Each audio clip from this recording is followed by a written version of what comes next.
बिस्मिल्लाहिर्रहमानिर्रहीम अस्सलाम वालेकुम रहमतुल्लाहि व बरकातहू। सूरत अल-फातिहा अल्हम्दुलिल्लाह मुकम्मल हो चुकी है और आमीन इसके एंड पे आता है। आमीन करना बहुत ज़रूरी होता है। अपने दोनों हाथों पे जब आप अल्हम्दुलिल्लाह रब्बिल आलमीन पढ़ेंगे और उसको फूंकने के बाद आमीन कहकर अपने चेहरे मुबारक पे हाथ फेरेंगे, आप मर्द हैं या औरत हैं, तो आपकी तमाम दुआएं जो भी आपने दुआ की है वो कबूल हो जाती है। आमीन कहना और अपने दोनों हाथों को चेहरे पर फेरना सुन्नत रसूलुल्लाह सल्लल्लाहु अलैहि वसल्लम। अल्हम्दुलिल्लाह रब्बिल आलमीन एक सूरत फातिहा का हमने तर्जमा और तशरीह मुख्तसर सी पिछली 8 दर्स कुरान में सीखी है। अब उसका यहाँ पे मुख्तसर सा एक इस वीडियो में हम उस पूरी सूरत फातिहा को एक दफ़ा दोहराते हैं मुख्तसर अल्फाज में। अगर आपने तशरीह देखनी है सुननी है तो फिर आप 1 2 3 4 5 6 7 8 दर्स कुरान मौजूद हैं, आप उनको सुनिए।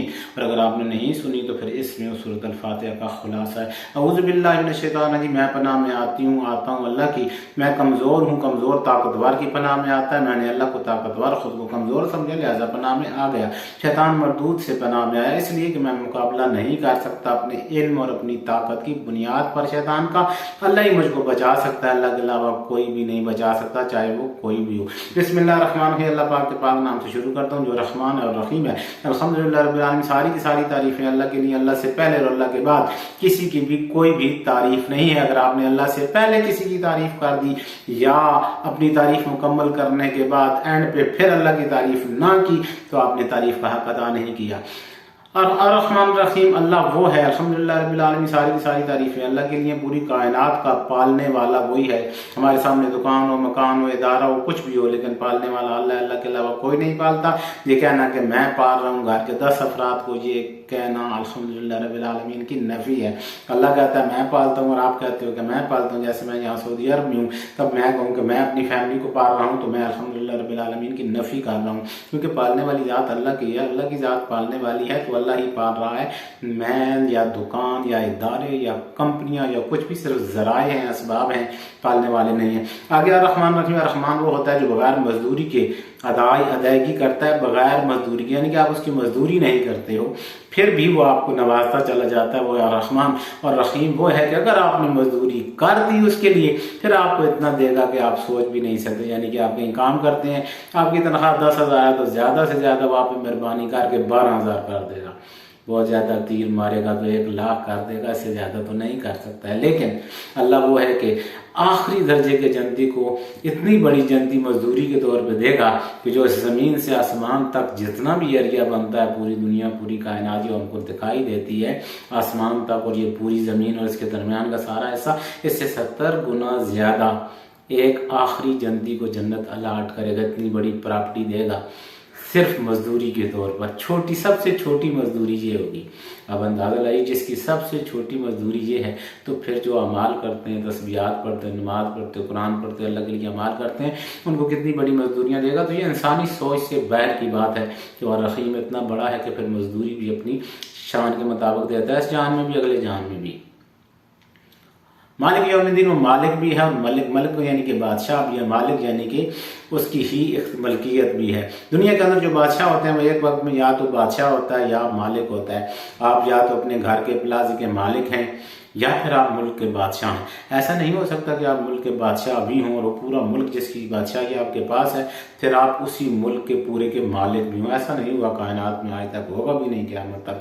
जो बादशाह होता है वो बादशाह तो होता है लेकिन पूरी अपनी ममलिकत का, जैसे कि पाकिस्तान, इंडिया, सऊदी अरब, अमेरिका, इंग्लैंड वगैरह जितने भी मालिक हैं, आप जिस मुल्क के साथ भी ताल्लुक़ रखते हैं वहाँ का बादशाह पूरी की पूरी अपनी उस रियाया का ना ही तो मालिक है, ना ही उस पर वो अपना मुकम्मल तौर पे रजिस्ट्री इंतकाल रखता है। लोगों की अपनी अपनी दुकानें हैं, मलकियतें हैं, अपनी अपनी जायदादें हैं, जो कुछ भी उनका है वो खुद अपनी मलकियत है। बादशाह की मलकियत नहीं है, बादशाह बादशाह है, मालिक नहीं है। और जो मालिक है यानी कि अपने घर का या इदारे का या प्लाजे वगैरह का, तो लेकिन वो मालिक तो है लेकिन वो बादशाह नहीं है। तो मालिक जो होता है वो यक वक्त मालिक और बादशाह नहीं होता, और जो बादशाह होता है वो भी यक वक्त बादशाह और मालिक नहीं होता। ये सिर्फ एक अल्लाह की ज़ात का खासा है।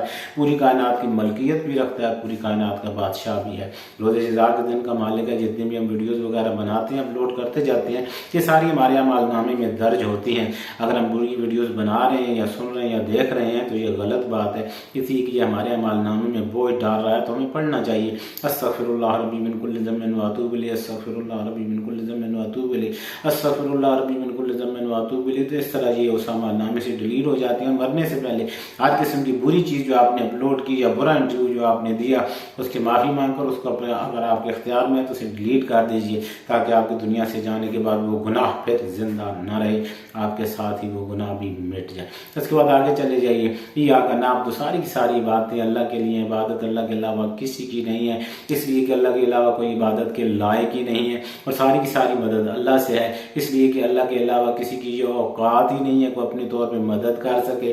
अब हम जब कहते हैं कि सारी की सारी बातें अल्लाह के लिए और सारी की सारी मदद अल्लाह के लिए, अब इस बात के पाबंद हैं कि हम ये कहें कि हम बादशाह नहीं बनाते, अल्लाह बादशाह बनाता है, और बादशाह ये कहें कि अवाम ने हमें बादशाह नहीं बनाया, अल्लाह ने बनाया। अगर कोई बादशाह बनने के बाद ये कहता है कि मेरी अवाम ने मुझे बादशाह बनाया है, उसने इय्याका नअबुदु व इय्याका नस्तईन की नफी की है, चाहे वो एक सांस में 1 करोड़ बार भी पढ़े इय्याका नअबुदु व इय्याका नस्तईन। लेकिन अगर ये कहता है कि मेरी अवाम ने मुझे मुंतखब करके बनाया है, तो उसने इय्याका नअबुदु व इय्याका नस्तईन की नफी की। इस तरह अगर अवाम ये कहती है कि मैंने बादशाह बनाया है, तो फिर वो इय्याका नअबुदु व इय्याका नस्तईन की नफी करती है उसके कहने के बाद कि मैं बादशाह बनाती हूँ या मेरे वोटों से बनता है। ये कहना इय्याका नअबुदु व इय्याका नस्तईन की नफी है। बनाने वाला उतारने वाला अल्लाह है। आगे चलते हैं। इहदिना सिरातल मुस्तकीम, या अल्लाह मैं सीधे रास्ते पर चला।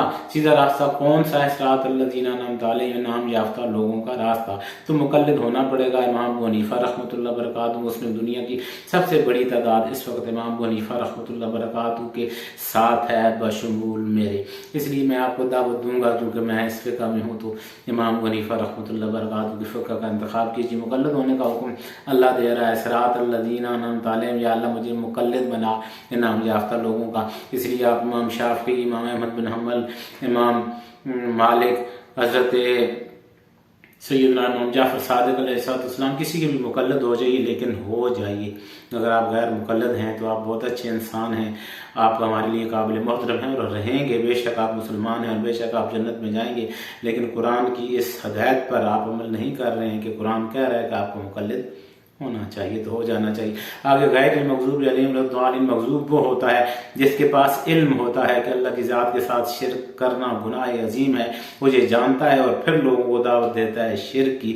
जो दावत देता है वो मग़ज़ूब है, और जो आगे वलद्दालिन है जो दावत कबूल करता है किसी गुमराह की, गुमराह करने वाले की जो दावत कबूल करे, चाहे मुरीद के नाम से कबूल करे, चाहे फॉलोअर्स के नाम से कबूल करे, जो दावत देता है वो मग़ज़ूब है, चाहे वो कोई भी हो, मुसलमानों में से हो, यहूदियों या ईसाई में से हो। और जो उस गुमराही की दावत को कबूल करता है वो वलद्दालीन में से है, गुमराहों में से है। हर गुमराही की दावत देने वाला, शिरक और कुफ्र की दावत देने वाला, अल्लाह से तोड़ने वाला मग़ज़ूब है, मग़ज़ूब है, मग़ज़ूब ही रहेगा। और हर जो उसकी दावत को कबूल करता है और उसके कहने पर गुमराह हो जाता है, अल्लाह से मुंह मोड़ लेता है, शिरक करने लगता है, कुफ्र करने लगता है, फसाद करने लगता है, तो वो वलद्दालीन में शामिल है, चाहे वो मुसलमान हो, यहूदी हो, ईसाई हो या कोई भी हो। और फिर उसके बाद आमीन, या अल्लाह हमें बुरे लोगों से बचा, मग़ज़ूब लोगों से बचा जो गुमराह करते हैं, और वलद्दालीन से भी बचा, इस बात से भी बचा कि हम हदायत आने के बाद लोगों को गुमराह करें, वलद्दालीन, और इस बात से भी बचा कि कोई अगर हमें गुमराह करे तो हम उसके फॉलोअर्स बन के लीडर जिंदाबाद के नारे लगा के, बड़े बड़े नारे लगा के उसके पीछे ना चल पड़े कि गुमराह ना हो जाए। तो या अल्लाह हमें उनसे भी बचा जो मग़ज़ूब हो, जो बुराइयों की दावत देते हैं, और उनसे भी बचा के जो बुराइयों की दावत को कबूल करते हैं। आमीन आमीन आमीन। तो ये सूरत अल-फातिहा यहाँ पे मुकम्मल हो गई। अब आगे सूरत अल-बक़रा शुरू होती है।